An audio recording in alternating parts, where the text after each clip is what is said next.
Very good morning, dear students. Today we will discuss the topic causes of poverty. This topic is from the lesson 3rd of your economics book, and in this topic today we will see what are the various causes which were responsible for the Indian poverty. Okay, क्या reasons हैं जो आज हमारे country में poverty के लिए responsible हैं या पहले थे. Those reasons we will see in this topic. So let's start. First one is historical reason. Now we will see in detail what was that. This reason can be also said as low level of income and development under the British colonial administration. When the Britishers were in our country at that time, very less economic development of the country took place, and this is the one of the major reason for the poverty in the country.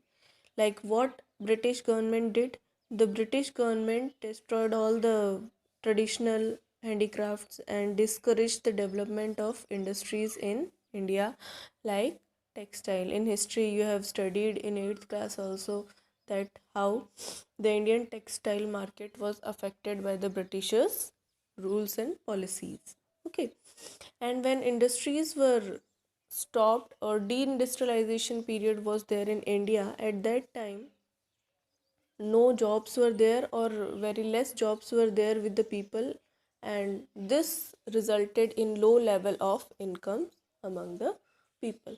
So this is one of the biggest reason which is very from the very long time, and it affected a lot.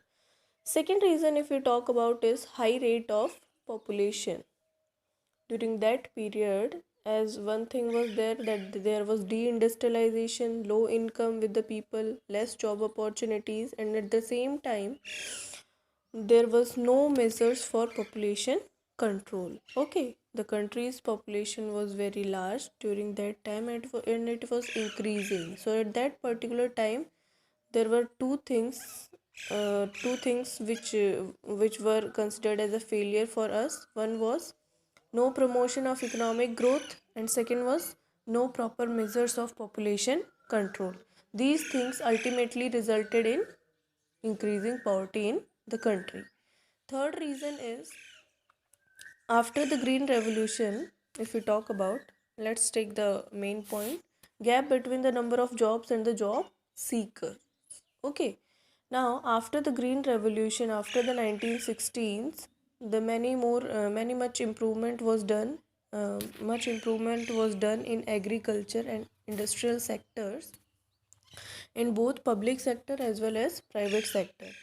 But the gap between the jobs available at that time and the job seeker was very wide. बहुत ज़्यादा लोगों को jobs चाहिए था, jobs create हो रही थी लेकिन वो उनके कंपैरिजन में फिर भी कम थी. तो the gap between these two things was very big. So all the people were not in a position that they can get jobs, so many people started low income jobs, like and also they started living in slums, like rickshaw pullers, vendors, construction workers, and domestic servants. Many people joined such kind of groups, and these low income groups were ultimately resulted in the poverty for the country. Next is huge income inequalities. In our country, this problem is from very beginning, at that certain group of society, sorry, certain group of society is very rich, and on the other hand one group of society or some group of society is very poor. So the reason behind this huge income inequality is unequal distribution of land and the other resources. Various land reforms aimed at redistribution of assets in rural areas have not been implemented properly and effected.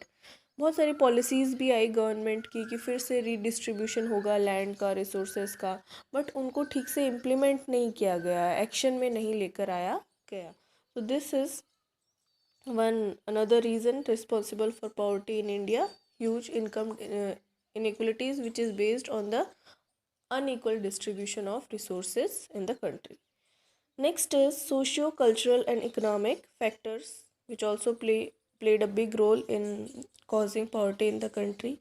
Like in order to fulfill the various social obligations and responsibilities and religious ceremonies, people in India spend lot of money. Okay, although they are poor, then also they used to spend lots of money, like in marriages and etc. The poor people also spend big amount of money. No matter after some years he will be in a condition of debt trap. On the other hand, small farmers do not have much saving. They used to borrow money from large money lenders for buying agricultural tools and implements, for example buying agricultural inputs like seeds, fertilizers and pesticides. In turn, in long run, they will be also as a victim, they will be also considered as a in the debt cycle or indebtedness. Okay, so these are the various major reasons responsible for the poverty in India. So notes will be provided to you, and this question is very important from 5 marks point of view. So prepare it well, read the topic well. Okay, thank you.